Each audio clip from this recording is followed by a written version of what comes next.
You are exhausted in a way that sleep does not fix. Not tired from working too hard. Tired from carrying something invisible. The constant calculation. The futures you map at 2 in the morning. The doors you are still trying to force open with bleeding hands. There is a wisdom tradition that looks directly at this kind of exhaustion, not to console you with beautiful words, but to show you something you have been standing too close to see.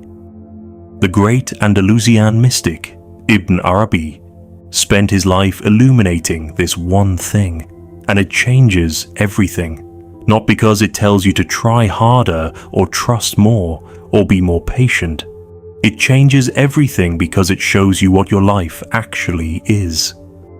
And once you see it clearly, the exhaustion stops making sense. Something in you already knows this is true. Stay with me. Think of someone you know, or a version of yourself, who spent years building towards something specific, a relationship, a career, a version of the future that felt certain. And then it collapsed. Not gradually, suddenly. And in the silence after the collapse, something strange happened. Something arrived that the plan had no room for. Something that turned out to matter more than the thing that was lost. Most people call this coincidence. Ibn Arabi had a different name for it. He said, "Your essence was always going to bring you here. Your essence, not your ambition, not your effort, not the version of yourself you have been trying to build. The specific quality of what you already are. Think of it this way. A seed does not become the wrong tree. It does not have to decide every morning which direction to grow. The pattern is already inside it, not as a limitation, but as the source of its entire unfolding. You are not a seed that chose the wrong soil. You are a seed that is still becoming what it always contained. Allah, not the divine of religious obligation, but the vast, intimate source of your existence, did not create you generally. You were not assembled from a template. You were called into being with a specific nature, one that cannot be replicated, one that your life, all of it, including the parts that broke you, is in the process of expressing. Feel that for a moment. Your life is not random. It is not punishment. It is a specific thing, unfolding exactly as it must. And this is where most people misread Ibn Arabi. They hear, "Your destiny is shaped," and feel two things at once: relief, then resistance. The relief lasts about 3 seconds. Then the mind steps in. But what about my choices? What about the years I wasted? What about everything I could have done differently? This is the exhaustion talking. The mind that has been managing, calculating, and bracing for impact cannot rest even when it is told it can. It has been running so long that stillness feels like danger. Think of someone who has held a heavy bag for so many hours that when they finally set it down, their arm keeps the shape of holding. The bag is gone. The holding remains. That is what the ego does with control. The bag of manufactured futures. You set it down every night when you sleep. And every morning your arm reaches for it again before your eyes are fully open. Ibn Arabi is not asking you to set down the bag. He is asking you to notice it was never yours to carry. That is all. The closed doors. This is where the teaching becomes almost unbearable in its precision. You have a door in your life right now, or a door from your past, that you are still standing in front of. Maybe it was a relationship that ended and took a version of your future with it. Maybe it was a job, a city, a path that seemed obvious and then vanished. You have spent real energy grieving that door.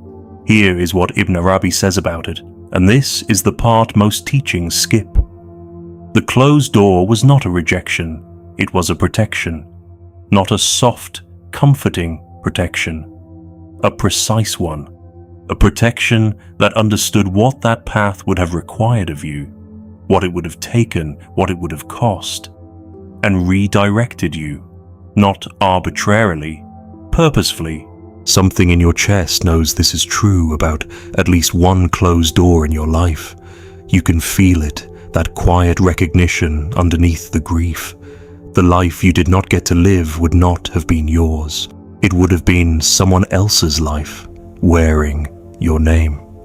That recognition is the teaching landing. Now here is where this becomes something more than a reflection on someone else. What Ibn Arabi described next is a mirror. You may recognize yourself in it more than you expect, and that recognition is the beginning of something. The exhaustion you carry is not the exhaustion of someone who has failed. It is the exhaustion of someone who has been swimming against a current that was always trying to carry them somewhere. The current is not your enemy. It has never been your enemy. But you have spent enormous energy treating it like one, calculating how to overcome it, mourning the ground it pulled you from, bracing for where it might take you next. Real surrender, the kind Ibn Arabi spent his life pointing toward, is not the moment you give up. It is the moment you realize the current has always known where it is going. Your body knows what this feels like. Something loosens in your chest when you stop. Not relief exactly, deeper than relief. The sensation of attention you forgot was there, releasing. That is not weakness.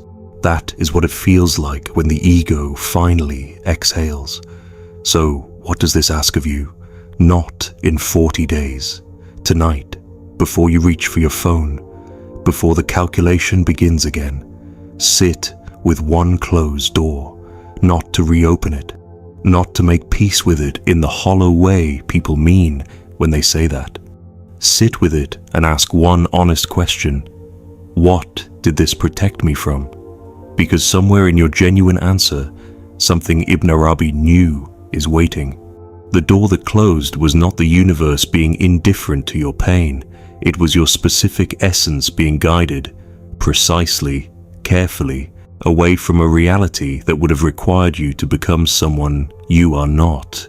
You did not lose a future when that door closed. You were returned to yours. There is a word in Arabic that carries this entire teaching. Tawakkul, not passive resignation, not giving up. Something far more demanding than either. Stop. Ask yourself honestly, in the last 24 hours, how many times did you mentally rehearse a future that has not happened yet?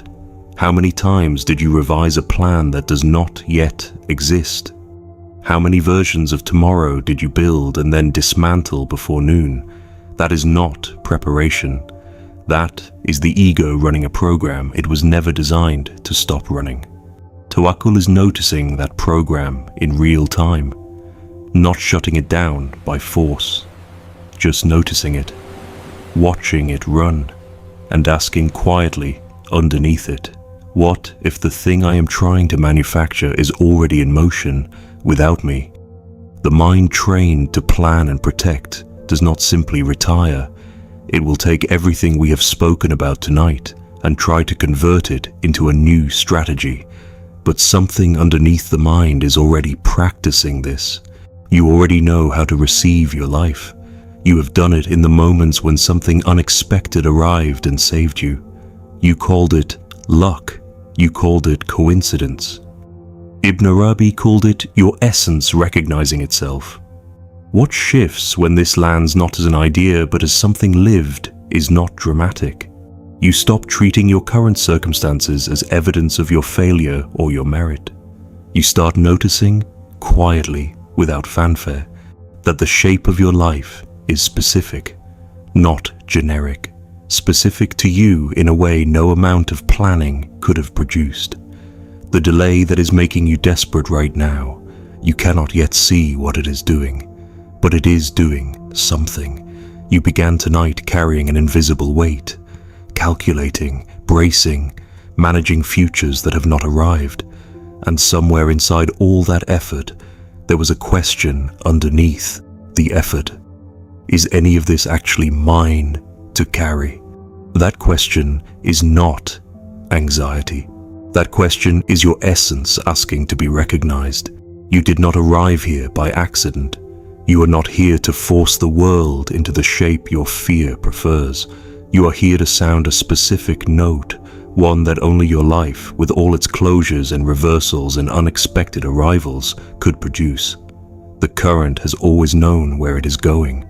What would it feel like, even for 1 hour tonight, to stop swimming against it? Carry that into the silence. You were never lost. You were always being carried.